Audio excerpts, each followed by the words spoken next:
Père éternel, Père Tout-Puissant, nous te rendons grâce pour le souffle de vie. Nous te disons encore merci pour l'amour, merci encore pour la protection, merci encore pour la grâce. Et merci encore pour la faveur que tu nous accordes ce matin, Père, d'avoir le souffle de vie. Merci encore pour la protection que tu nous as accordée durant toute cette semaine. Merci encore, tu as été avec nous et tu es encore avec nous, Père. Nous te bénissons, Père, encore en ce matin. Père d'amour, Père de grâce, je te recommande ce moment de la parole entre tes mains. Que ton Esprit Saint parle et que ton Esprit Saint nous édifie encore en ce matin. Nous voulons que nos cœurs puissent changer. Nous voulons pratiquer cette parole. Nous voulons mettre en pratique ce que nous allons entendre aujourd'hui. C'est pour cela que nous voulons que le Saint-Esprit puisse nous convaincre et que nous puissions, Papa, agir conformément à tes pensées, conformément à ta parole. Je laisse le peuple qui écoutera ce message entre tes mains. Père, que ta bénédiction, ta grâce, ta faveur soient avec eux. Au nom de Jésus-Christ, j'ai ainsi prié. Amen, amen, amen. Bonjour, bien-aimés dans le Seigneur, vous êtes bien au 12 square Gérard Philippe, Église La Grâce de Dieu Paris-France. C'est votre bien-aimé, le frère Kale Kabasele Badimou. Oui, bien-aimé. Nos horaires de culte n'ont pas changé, c'est toujours de 10h à 12h. Pour ceux et celles qui veulent participer avec nous à un temps d'adoration, un temps de prière, un temps de partage de la parole, n'hésitez pas, contactez-moi dans le numéro de téléphone qui se trouve dans la description de cette vidéo, afin que nous puissions prendre contact et que vous puissiez faire partie de ce peuple merveilleux qui connaissent Jésus-Christ de Nazareth. Alléluia. Bien-aimés dans le Seigneur, le thème d'aujourd'hui, c'est aussi un thème où on amène la réflexion. Le dimanche passé, c'était un temps où le Saint-Esprit nous a amenés à la réflexion. Et le Saint-Esprit continue toujours à nous amener à un temps de réflexion. 2025, tu as dit que 2025 c'est génial. 2025, je suis en 2025, d'autres sont morts, mais Dieu m'a fait grâce, je suis en 2025. Mais est-ce que Dieu t'a fait grâce pour rien? Est-ce que ne vas-tu pas profiter de cette grâce que Dieu t'a faite? Alléluia. N'allons-nous pas profiter de la grâce que Dieu nous a donnée ce matin, d'écouter la parole? N'allons-nous pas profiter de cette grâce pour que nous puissions avancer dans notre vie chrétienne? N'allons-nous pas profiter de cette grâce pour que nous puissions de plus en plus nous approcher du Seigneur Jésus-Christ et de vivre conformément à sa parole, et de vivre conformément à sa vie, et de vivre conformément à la sainteté, à la crainte de Dieu? Alléluia. C'est ça que le Saint-Esprit est en train de nous enseigner. Un temps de réflexion. Nous sommes au début de l'année. Quelle est ma vision durant cette année? Beaucoup de gens ont pris des résolutions. Mais est-ce que tes résolutions cadrent avec la parole de Dieu? Est-ce que tes résolutions cadrent avec ta vie chrétienne? Est-ce que tes résolutions cadrent avec l'avenir qui sera bientôt manifesté? C'est-à-dire la destruction de la terre et le royaume des cieux. Est-ce que tes résolutions cadrent avec cela? Toi qui n'as pas encore accepté Jésus-Christ, tu as pris des résolutions, tu ne vas pas beaucoup manger, tu vas peut-être moins, tu vas beaucoup faire du sport, ainsi de suite. Mais est-ce qu'en faisant du sport, c'est à travers le sport que tu auras la vie éternelle? Est-ce qu'en faisant du sport, tu pourras rajouter un jour à ta vie? Nous allons toujours dans cette réflexion. Prenons Luc, chapitre 12, à partir du verset 22 jusqu'au verset 32. Luc, chapitre 12, à partir du verset 22 jusqu'au verset 32. Le thème de ce matin n'est pas compliqué. Le thème de ce matin, car la vie est plus que la nourriture, et le corps plus que le vêtement. Je répète le thème, car la vie est plus que la nourriture, et le corps plus que le vêtement. Luc chapitre 12, à partir du verset 22 jusqu'au verset 32. Je lis au nom de notre Seigneur Jésus-Christ. Puis il dit à ses disciples, voilà pourquoi je vous dis, ne vous mettez pas en peine pour votre vie, de ce que vous mangerez, ni pour votre corps, de ce dont vous le vêtirez. La vie est plus que la nourriture, et le corps plus que le vêtement. Regardez les corbeaux, ils ne sèment ni ne moissonnent. Ils n'ont ni cave ni grenier, et Dieu les nourrit. Combien plus valez-vous que les oiseaux? Qui d'entre vous peut, en se donnant de la peine, ajouter une coudée à la longueur de sa vie? Si donc les moindres choses dépassent votre pouvoir, pourquoi vous mettre en peine du reste? Regardez les lys, comme ils croissent. Ils ne travaillent ni ne filent. Cependant, je vous le dis, Salomon même, dans toute sa gloire, n'a pas été vêtu comme eux. Si donc, dans les champs, Dieu revêt ainsi l'herbe, qui est aujourd'hui, et sera demain jetée au feu, combien plus fera-t-il pour vous, hommes de peu de foi? Ne cherchez donc pas, vous non plus, ce que vous aurez à manger ou à boire, et ne vous inquiétez pas. C'est de tout cela que les païens de ce monde se préoccupent. Mais votre Père sait que vous en avez besoin. C'est pourquoi cherchez son royaume et cela vous sera donné par surcroît. Alléluia. Amen. Bien-aimés, le Saint-Esprit nous amène toujours dans la réflexion de ce qui est essentiel. Le Saint-Esprit nous amène toujours dans cette réflexion de ce qui est important. Bien-aimés, je vais vous donner un exemple. L'argent est utile, mais l'argent n'est pas important. Donc, le Saint-Esprit t'amène à catégoriser ce qui est utile, à catégoriser ce qui est essentiel dans ta vie. Vous le verrez, une autre personne, ce qui est essentiel dans sa vie, c'est de boire. Une autre personne, ce qui est important dans sa vie, c'est de regarder des séries télé. Une autre personne, ce qui est essentiel dans sa vie, c'est de vendre de la drogue. C'est de faire la prostitution. Une autre personne, ce qui est essentiel dans sa vie, c'est d'avoir une maison, c'est d'avoir une voiture. C'est ça qui est essentiel pour cette personne. C'est pour cela, le Saint-Esprit nous ramène aujourd'hui à ce qui est important. Nous ramène aujourd'hui à ce qui est essentiel pour la vie d'un homme. Alléluia. Jésus-Christ dit ceci. Il dit, voilà pourquoi je vous dis, ne vous mettez pas en peine pour votre vie de ce que vous mangerez, ni pour votre corps de ce dont vous vous vêtirez. La vie est plus que la nourriture et le corps plus que le vêtement. Qu'est-ce que cela veut dire? Qu'est-ce que le Seigneur Jésus-Christ veut nous enseigner aujourd'hui? Le Seigneur Jésus-Christ te met d'abord la comparaison de deux choses. Il te met la vie et il te met la nourriture. Alléluia. Tu as la vie d'un côté, tu as la nourriture de l'autre. Mais il y a des gens dans ce monde, pour eux la nourriture est plus importante que la vie. Qu'est-ce que je veux dire par cela? Pour eux, la vie c'est la nourriture. Pour eux, la vie c'est manger. Pour eux, la vie c'est avoir un bon plat le matin, un bon plat à midi, un bon plat le soir. Pour eux, la vie c'est de bien manger. Quand tu manges bien, c'est là qu'il dit qu'il aura la vie. Alléluia. Amen.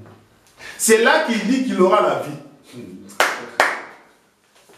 Bien aimé. Donc, comment peux-tu dire que je suis en vie parce que je mange? Ce matin, pose-toi la question. Moi, par exemple, depuis le matin, je n'ai pas mangé. Je suis en jeûne. Mais est-ce que c'est pour cela autant que je vais mourir? Alléluia. Amen. Toi, tu penses que si tu ne manges pas le matin, tu vas mourir. Donc, tu ne vis que pour manger. Même ton corps te dit que tu ne peux... si ce matin, tu ne manges pas, tu ne vas pas mourir. Si ce matin, tu ne manges pas, tu ne vas pas mourir. Maintenant, tu compares la vie et la nourriture. Si tu n'as pas la vie, est-ce qu'un corps mort peut manger? Quelqu'un qui est à la morgue, peut-il manger? Quelqu'un qui est à la morgue, peut-il encore avoir faim? Quelqu'un qui est à la morgue, peut-il encore avoir soif? Vous savez pourquoi il n'a pas faim? Vous savez pourquoi il n'a pas soif? Parce que la vie est partie. La vie n'est plus dans son corps. Alléluia. Bien-aimé dans le Seigneur, le Saint-Esprit te dit ce matin, le Seigneur Jésus-Christ te dit ce matin, la vie est plus importante que la nourriture. La vie est plus importante que la nourriture. Et le corps plus important que le vêtement. Deuxième chose, beaucoup de gens veulent régner dans ce monde. Beaucoup de gens veulent se faire voir dans ce monde. Mais pour se faire voir, qu'est-ce qu'ils font? Ils portent des habits chers. Ils portent des habits qui coûtent extrêmement cher. Les habits des grandes marques. Pour eux, le vêtement est plus important que le corps. Bien aimé. Mais le vêtement est utile pour couvrir le corps. Si le vêtement a été créé, c'est pour couvrir le corps. Mais toi, tu veux prendre l'argent, beaucoup d'argent pour acheter des vêtements chers afin de couvrir ton corps. Au lieu de prendre soin de ton corps. Dites-moi, où est-ce que tu peux dépenser plus d'argent? Dans les vêtements ou dans le corps? Dépense plus d'argent pour que ton corps soit en bonne santé que sur les vêtements. Parce que si ton corps n'est pas en bonne santé, bien aimé, même ces vêtements-là, tu ne pourras pas les porter. Alléluia. Amen. Même les vêtements dont tu te tapes la poitrine, même les vêtements dont tu te dis que c'est de la grande marque, je porte telle marque, ça coûte 5 000 euros, ça coûte 10 000 euros. J'ai ce sac-là est de 20 000, 30 000. J'ai cette montre-là coûte 100 000 $. Bien aimé, allez dans les hôpitaux. Qu'est-ce qui se passe dans les hôpitaux? Lorsque vous arrivez dans les hôpitaux enlèvent vos habits. Ils vous disent, prenez vos habits, enlevez-le. On vous donnera un autre habit. Alléluia. Bien-aimé, tu arrives à l'hôpital on te dit non, tu ne peux pas garder tes habits de 5 000 $. Tu ne peux pas garder tes habits de 10 000 $. Nous, ce qui nous préoccupe, c'est ton corps, ce ne sont pas tes habits. C'est de même, j'aimerais que tu puisses avoir cette idée ce matin. Le plus important, ce n'est pas tes habits, le plus important, c'est ton corps. Ça, c'est la première des choses. Jésus-Christ a comparé la vie et la nourriture. Il a comparé le corps et le vêtement. Maintenant, lorsqu'il fait la comparaison, la première comparaison est d'abord la comparaison qui est terrestre. Là, nous sommes dans le terrestre. Nous sommes simplement dans le terrestre. Mais nous ne sommes pas encore dans le spirituel. Maintenant, nous allons entrer dans le degré spirituel. Qu'est-ce que le Seigneur Jésus-Christ a dit? Bien-aimé, il dit ceci, à partir du verset 24. Regardez les corbeaux, ils ne sèment ni ne moissonnent, ils n'ont ni cave ni grenier, et Dieu les nourrit. Combien plus valez-vous que les oiseaux? Qui d'entre vous peut, en se donnant de la peine, ajouter une coudée à la longueur de sa vie? Toi qui te préoccupes du vêtement, toi qui te préoccupes de la nourriture, le Seigneur Jésus-Christ te dit, regarde les oiseaux. Regarde les oiseaux. Il dit les oiseaux ne sèment pas. Les oiseaux ne moissonnent pas. Mais les oiseaux matin, midi, soir, lorsque un oiseau a faim, il part sur un arbre, il mange les fruits de cet arbre et il repart. C'est ça qu'il est en train de faire. Le seul travail que l'oiseau fournit, c'est de battre ses ailes, aller jusqu'à l'arbre, arriver à l'arbre, il regarde les fruits, il mange les fruits et il repart. C'est fini. L'oiseau ne sème pas, l'oiseau ne moissonne pas. Mais posez-vous la question, qui a sémé, qui a moissonné, qui a fait grandir l'arbre où l'oiseau va chercher les fruits? C'est Dieu qui dit que je m'occupe des oiseaux. Dieu dit je m'occupe des oiseaux. C'est-à-dire que c'est moi qui suis en train de travailler à leur place. Au lieu que l'oiseau sème, c'est moi qui sème. Au lieu que l'oiseau moissonne, c'est moi qui moissonne. Au lieu que l'oiseau puisse garder sa nourriture dans les caves, dans les greniers, c'est moi qui garde à sa place. Alléluia. C'est de même ce matin. Le Seigneur Jésus-Christ est en train de dire, au lieu que tu te tracasses pour la nourriture, au lieu que tu te tracasses pour les vêtements, il dit, laisse-moi cette tâche-là. Il dit laisse-moi cette charge-là. Il dit, c'est ma tâche. Il dit, c'est ma charge. Te nourrir, te vêtir, c'est moi Dieu, c'est moi le Seigneur Jésus-Christ qui va me charger de cela. Donc j'aimerais qu'en 2025, que tu saches une chose. Si tu crois au Seigneur Jésus-Christ, le Seigneur Jésus-Christ te dit, il te prendra en charge de ce que tu vas manger, de ce que tu vas te vêtir. Là, c'est seulement au niveau du terrestre. Là, nous sommes encore au niveau du terrestre, c'est-à-dire qu'au niveau de ce corps charnel, au niveau de ses habits. Bien-aimé, le Seigneur Jésus-Christ te dit, si tu m'acceptes, si tu crois en moi, tu ne vas pas te préoccuper de la nourriture, tu ne vas pas te préoccuper du vêtement. Le Seigneur Jésus-Christ te dit, il dit, regarde les oiseaux. C'est moi qui m'occupe de s'aimer, les arbres sont là et les oiseaux sont en train de manger, ainsi de suite. Donc l'oiseau ne se pose pas la question. L'oiseau, pour lui, le matin, il se réveille, il vole, il va sur un arbre, il mange et il revient à la maison, dans son nid. C'est pour cela que le Seigneur Jésus-Christ a dit, qui d'entre vous peut, en se donnant de la peine, ajouter une coudée à la longueur de sa vie? Alors pourquoi te préoccupes-tu? Pourquoi te préoccupes-tu? Les gens disent non, ce n'est pas facile. Les gens disent que nous sommes dans un pays difficile, il faut que nous travaillons. C'est le Seigneur Jésus-Christ qui va arranger ton boulot. C'est le Seigneur Jésus-Christ qui va arranger ton boulot. C'est lui qui va te trouver un boulot. Vous allez me dire, non frère Calais, le Seigneur Jésus-Christ va-t-il faire un CV? Non, le Seigneur Jésus-Christ ne va pas faire un CV. Mais le Seigneur Jésus-Christ, qu'est-ce qu'il va faire? Toi, tu pars, tu fais ton CV, tu déposes ça, quelque part. Et on regarde tes compétences. Et par la grâce du Seigneur Jésus-Christ, tu auras un travail. Et quand tu auras un travail, tu auras de quoi te vêtir, tu auras de quoi te nourrir. C'est ça que le Seigneur se dit qu'il s'occupera de toi. Bien aimé dans le Seigneur, moi je ne peux plus m'occuper de ce que je vais manger demain. Je n'ai plus ce temps-là. Je n'ai plus ce temps-là. Pourquoi? Parce que je sais que le Seigneur Jésus-Christ m'a donné un travail. Quand j'ai un travail, j'aurai un toit, j'aurai de la nourriture, j'aurai des vêtements. Je sais que cela suit.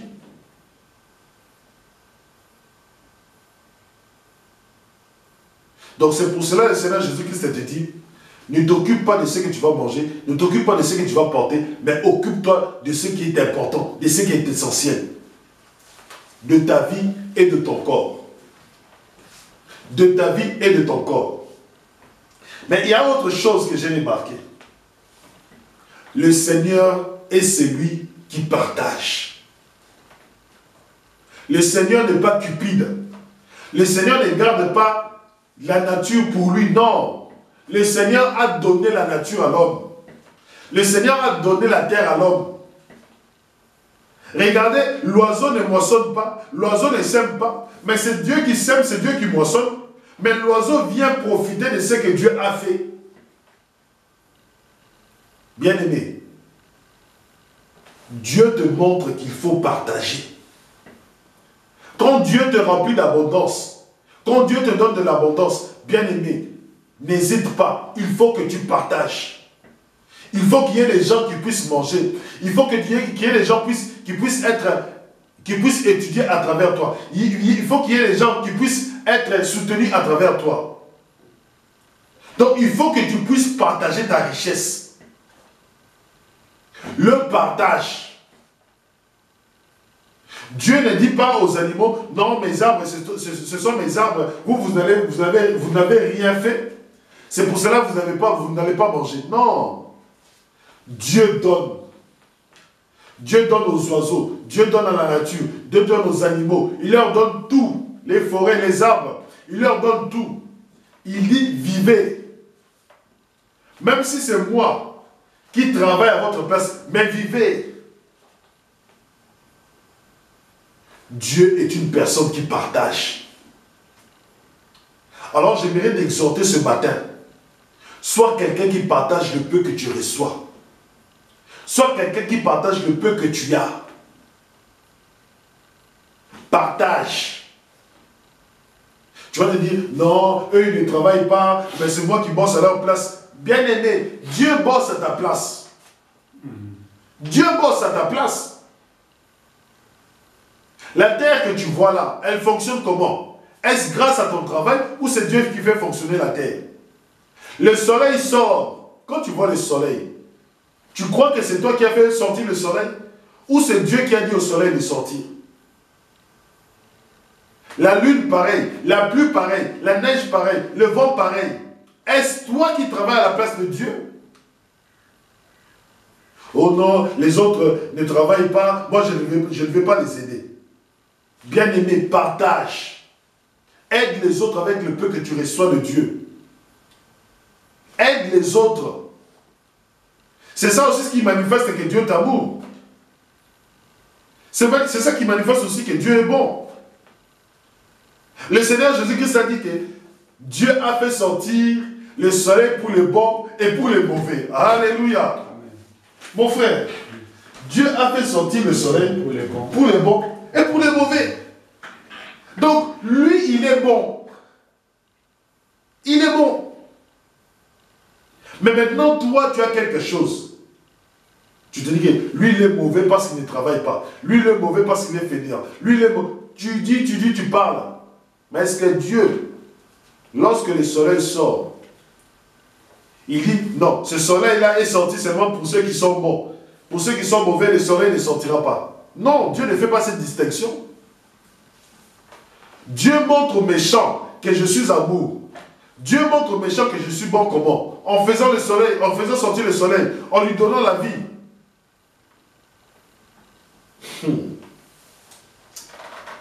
Bien-aimé, je t'exhorte ce matin. Sois quelqu'un qui partage. Sois quelqu'un qui partage. Regardez, au verset 27. Regardez les lys, comme ils croissent. Ils ne travaillent ni ne filent. Cependant, je vous le dis, Salomon même dans toute sa gloire n'a pas été vêtu comme eux. Si donc dans les champs, Dieu revêt ainsi l'herbe, qui aujourd'hui et sera demain jetée au feu, combien plus fera-t-il pour vous, hommes de peu de foi? Alléluia. Le Seigneur Jésus-Christ a dit, homme de peu de foi. Les oiseaux ont plus de foi que vous. Puisque l'oiseau ne s'inquiète pas. Il ne s'inquiète pas. Mais comment est-ce que toi, du matin jusqu'au soir, tu es inquiet?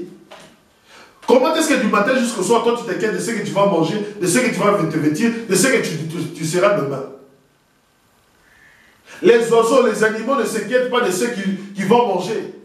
Il y a des jours aussi, les lions dorment affamés. Il n'a pas mangé, il n'a pas eu à manger. Ce n'est pas pour autant que le lion est stressé, parce qu'il sait que demain il aura à manger. Le problème que nous avons aujourd'hui, c'est le manque de foi, de croire en ce genre de paroles. C'est de manquer la foi de croire en ce genre de paroles.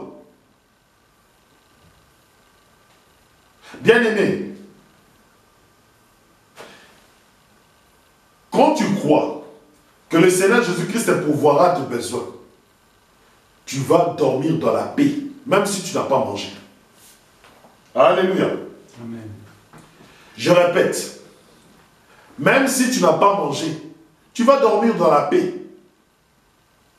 Regardez lorsque le Seigneur Jésus-Christ était en face de 3000 personnes, sans compter les femmes et les enfants. Les disciples se sont inquiétés. Les disciples ont dit au Seigneur Jésus-Christ, mais qu'est-ce que nous allons donner à ces gens pour qu'ils mangent? Ils sont 3000, 4000, 5000. Nous n'avons pas de quoi leur donner à manger. Mais regardez le Seigneur Jésus-Christ. Le Seigneur Jésus-Christ était calme. Le Seigneur Jésus-Christ était posé. Le Seigneur Jésus-Christ n'était pas stressé.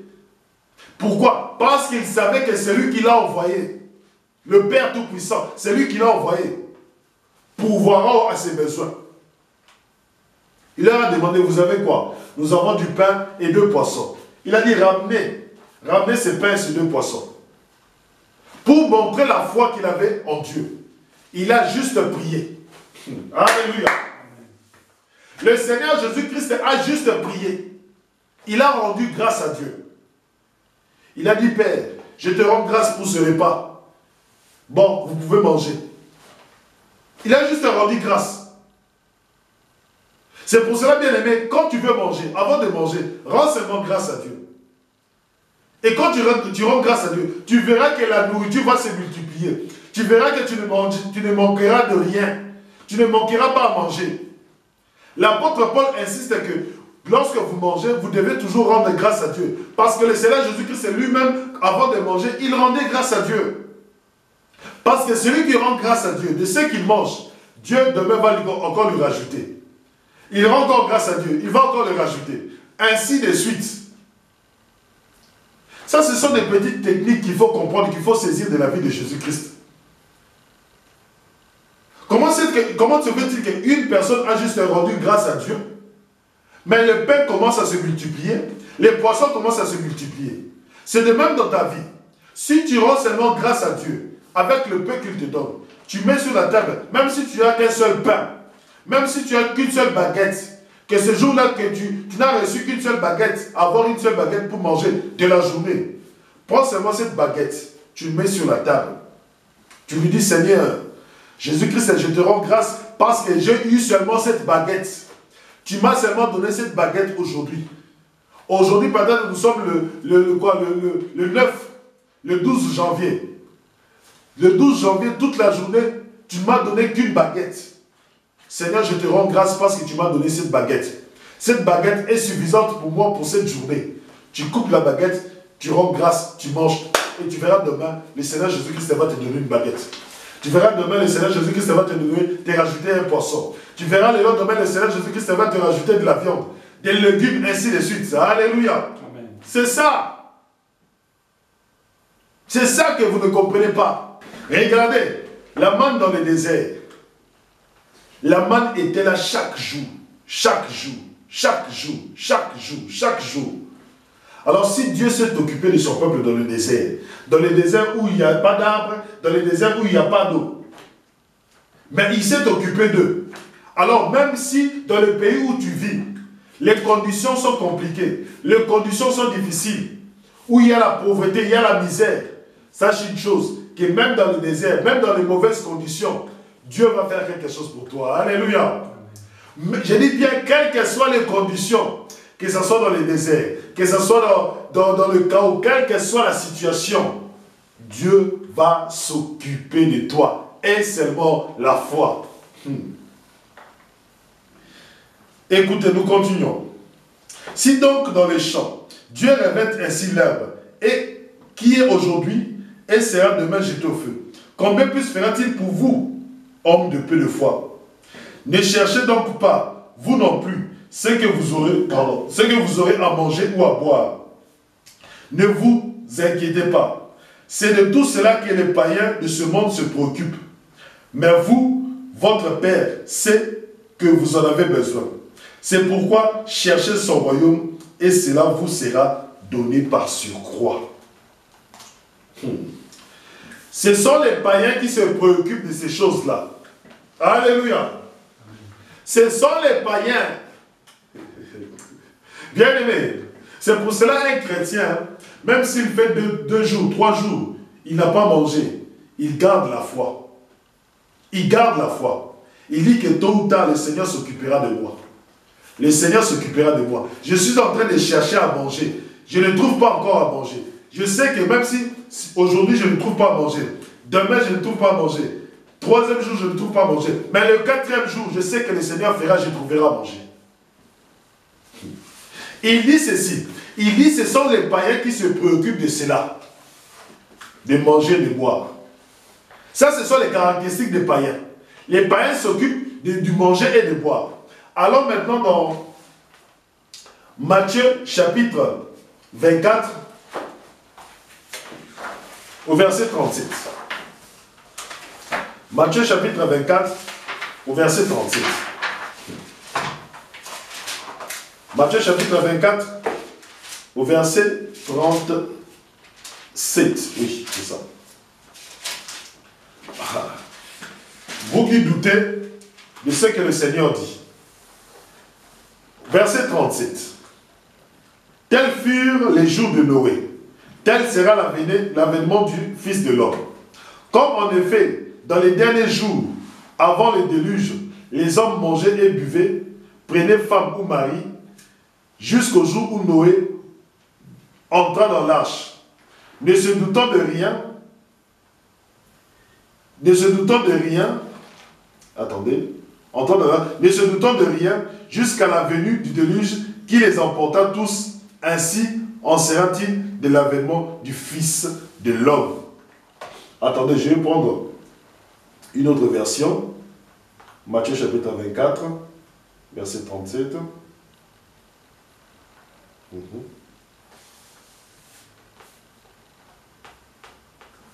Dans cette version, il dit ceci, au verset 38. Car dans les jours qui précèdent le déluge, les hommes se préoccupaient de manger et de boire. Les hommes se préoccupaient de manger et de boire. Donc la préoccupation de ces gens-là, pendant que Noé était en train de construire l'arche, pendant que Noé était divinement averti que Dieu allait détruire la terre, eux, ils se préoccupaient de quoi? De manger et de boire. Vous voyez où ça mène? Parce que vous serez focalisé qu'à manger, vous serez focalisé qu'à boire. C'est pour cela que le Seigneur Jésus-Christ, dans Luc chapitre 12, est en train d'enlever cet esprit, est en train d'enlever cette idée, est en train d'enlever cette pensée, de se consacrer, d'être focus uniquement sur le manger, sur le boire, sur le mariage, sur la vente et sur acheter. Jésus-Christ ce matin est en train d'enlever cette pensée, cette idée-là, que tu puisses te focaliser sur ça. Te focaliser sur quoi? Sur manger et sur boire. Qu'est-ce que je vais manger demain? Qu'est-ce que je vais porter demain? Qu'est-ce que je vais faire ceci? Qu'est-ce que je vais faire cela? Le Seigneur Jésus-Christ vous enlève cette préoccupation. Il dit ceci. Luc chapitre 12, il dit: c'est de tout cela que les païens de ce monde se préoccupent. Mais votre Père sait que vous en avez besoin. C'est pourquoi cherchez son royaume et cela vous sera donné par surcroît. Bien-aimé, le Seigneur Jésus-Christ te dit ce matin, cherche son royaume. Cherche son royaume. Cherche la nourriture du royaume. Cherche les vêtements du royaume. Cherche le corps du royaume. Bien-aimé, cherches-tu la nourriture du royaume? Cherches-tu la nourriture du royaume? Alléluia. Jean chapitre 6 au verset 32. Jean chapitre 6 au verset 32. Jean chapitre 6 au verset 32. C'est bon, tu es, frère? Oui. Jean chapitre 6 au verset 32.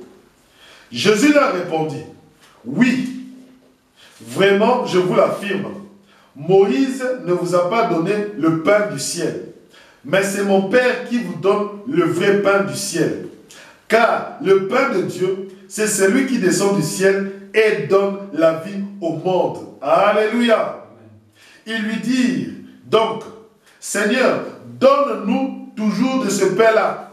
Jésus leur dit: je suis le pain de vie. Celui qui vient à moi n'aura plus faim, et celui qui croit en moi n'aura plus soif. Alléluia. Toi, tu t'inquiètes pour ce que tu mangeras sur cette terre. Toi, tu t'inquiètes pour ce que tu vas porter sur cette terre. Mais le Seigneur Jésus-Christ, ça te dit: recherche le royaume. Cherche le royaume. Or, quand il te dit cherche le royaume, il te dit de chercher la nourriture du royaume. Or, dans le royaume, nous ne mangeons qu'une seule nourriture. Nous mangeons le pain de vie. Et le pain de vie, c'est qui? C'est lui, le Seigneur Jésus-Christ. Alléluia. Amen. Il dit de le chercher lui. Il dit de chercher ce que Jésus-Christ donne. Il dit de chercher le pain qui donne la vie éternelle. Il dit de donner le pain qui donne la vie éternelle. Bien-aimé, il te dit ça.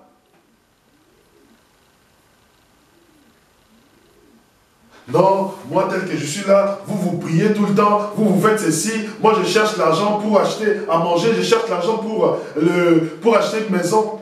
Bien aimé, nous tels que nous sommes là, nous bossons, nous travaillons. Que personne ne vous mente. Nous ne sommes pas de ces pasteurs-là qui les travaillent. Non, je ne blâme pas ces pasteurs-là, non, pas du tout. Mais je te dis, nous que tu vois, moi que tu vois là, je travaille du lundi au vendredi. Je travaille du lundi au vendredi. Le Seigneur m'a donné un travail, je travaille. Mais tout en travaillant, je ne mets pas mes pensées entières, je ne mets pas mon âme entière, je ne mets pas mon focus sur l'argent que je gagne.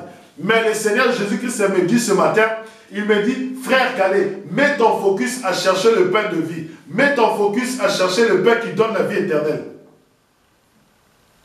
Je peux travailler, mais ma concentration va vers le royaume des cieux. Ma concentration va vers le Seigneur Jésus-Christ. C'est ça que le Seigneur Jésus-Christ me dit. Tu travailles, c'est bien. Tu as de quoi te nourrir, de quoi te vêtir, c'est bien. Mais concentre-toi à me chercher. Concentre-toi à être dans ma présence. Il lui dit donc, Seigneur, donne-nous toujours de ce pain-là. Les gens pensaient que c'était une baguette. Les gens pensaient que c'était un pain avec de la farine, avec du blé, ainsi de suite. Les gens pensaient cela. Et là maintenant le spirituel entre. Jésus leur dit, je suis le pain de vie que vous cherchez. Bien aimé, le pain de vie que tu cherches, la vie éternelle, n'est qu'en Jésus-Christ. Il te dit ce matin, la vie éternelle n'est qu'en lui. Le pain que tu dois chercher, pas la baguette de la boulangère, non, le pain que tu dois chercher, aujourd'hui, à partir d'aujourd'hui, c'est Jésus-Christ. Je suis le pain de vie. Celui qui vient à moi n'aura plus faim. Et celui qui croit en moi n'aura plus jamais soif. Bien-aimé, si les gens à l'époque de Jésus-Christ cherchaient ce pain-là, si les gens à l'époque de Jésus-Christ voulaient ce pain-là, alors pourquoi toi tu ne voudras pas ce pain-là? Pourquoi toi tu ne chercheras pas ce pain-là? Bien-aimé, cherchons Jésus-Christ. Bien-aimé, cherchons Jésus-Christ. Cherchons Jésus-Christ.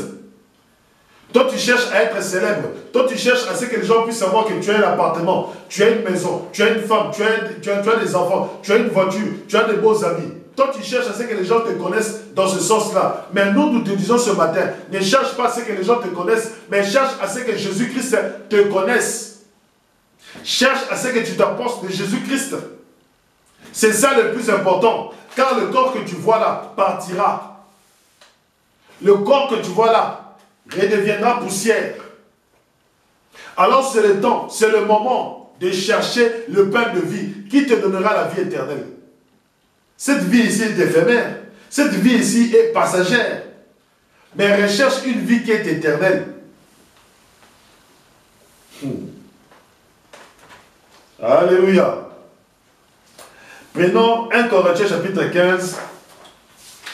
1 Corinthiens chapitre 15 au verset 42. Bien-aimé, je te donne le royaume des cieux. Sur quoi tu dois te focaliser? Je te donne le royaume des cieux. Sur quoi tu dois te focaliser? 1 Corinthiens chapitre 15 à partir du verset 42. Parce que lorsque le Seigneur Jésus-Christ te dit, recherchez le royaume des cieux, toi tu penses que rechercher le royaume des cieux c'est quoi? Il faut que je te dise que rechercher le royaume des cieux, c'est chercher le pain de vie. C'est chercher Jésus-Christ. C'est chercher Jésus-Christ. Toi tu te préoccupes du pain de la boulangère. Non. Le Seigneur Jésus-Christ te dit, préoccupe-toi du pain qui te donnera la vie éternelle. Le pain de la boulangère ne te donnera pas la vie éternelle. Mais le pain du royaume des cieux te donnera la vie éternelle. Le pain du royaume des cieux te donnera la vie éternelle. Tu n'auras plus soif, tu n'auras plus faim. 1 Corinthiens chapitre 15, à partir du verset 42. Ça c'est un bon enseignement. Je lis au nom de notre Seigneur Jésus-Christ. Ainsi en est-il de la résurrection des morts. S'aimer dans la corruption, le corps ressuscite incorruptible. S'aimer dans l'ignominie, il ressuscite glorieux. S'aimer dans la faiblesse, il ressuscite plein de force. S'aimer corps psychique, il ressuscite corps spirituel. S'il y a un corps psychique, il y a aussi un corps spirituel. C'est ainsi qu'il est écrit, le premier homme Adam fut fait âme vivante. Le second Adam est un esprit vivifiant. Alléluia. Bien-aimé, tu prends soin de ton corps, tu l'habilles bien. Mais laisse-moi te dire, ce matin, le corps redeviendra poussière. Ton corps, le corps que tu vois là, poussière. Ce qui anime le corps, c'est l'âme. C'est l'âme qui est dans ce corps. Mais le jour où l'âme partira du corps, ce corps ne pourra plus être animé. Mais gloire soit rendue à notre Seigneur Jésus-Christ. Celui qui meurt en Seigneur Jésus-Christ, celui qui meurt avec le Seigneur Jésus-Christ, celui qui meurt avec la foi qu'il sera ressuscité d'entre le corps, d'entre les morts, il reviendra avec un autre corps, un autre qui sera glorieux, un autre corps qui sera puissant, un autre corps qui sera éternel. Amen. Ce corps est passager. Toi, tu te focalises à manger, à boire pour faire plaisir à ce corps. Tu te dis que comme j'ai bien mangé, ce corps est content. Comme j'ai bien bu, ce corps est content. Tu as satisfait ce corps qui est charnel. Mais le jour où tu vas mourir, si tu ne meurs pas avec le Seigneur Jésus-Christ, sache que tu redeviendras poussière. Mais le jour de la résurrection, nous qui avons cru au Seigneur Jésus-Christ, nous ressusciterons avec un corps qui est glorieux, puissant et fort. Un corps qui est à l'image de Dieu. Un corps qui est à l'image de Dieu.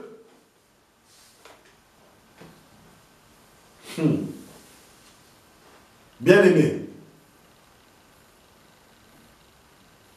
dis-moi, en 2025, qu'est-ce que tu as comme idée? Parce que là, ça, c'est un principe de vie que je suis en train d'enseigner. Car la vie est plus importante que la nourriture. Et le corps plus important que le vêtement. Ça, c'est un principe de vie.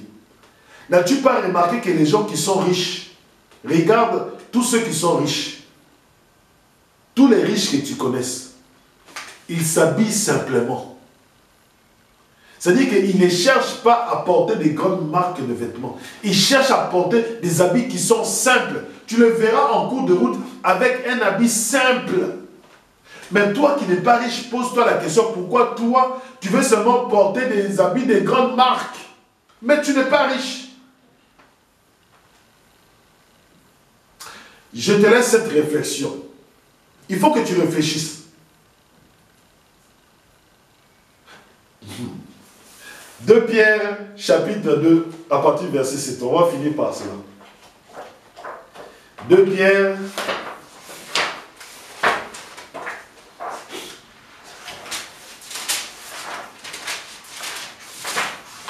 Pierre.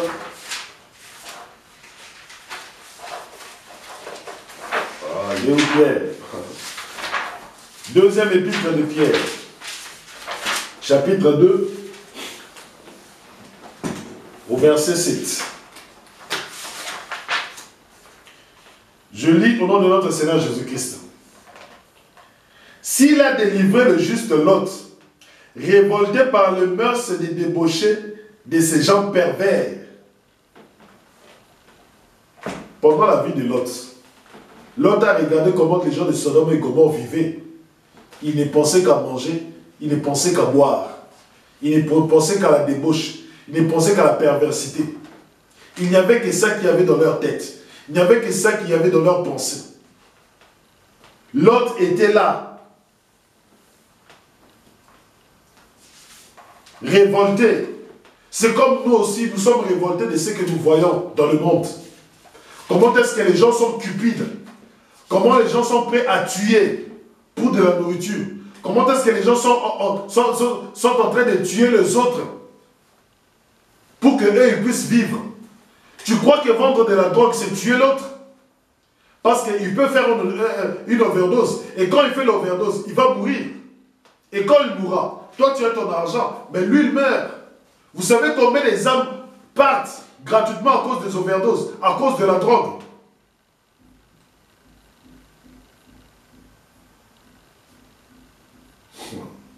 Bien-aimé dans le Seigneur, prends un temps et réfléchis. Es-tu parmi ces hommes-là qui étaient au temps de Lot ou au temps de Noé? Si tu es parmi ces gens-là, viens en Christ. Cherche la vie éternelle. Cherche le pain de vie, qui est Jésus-Christ.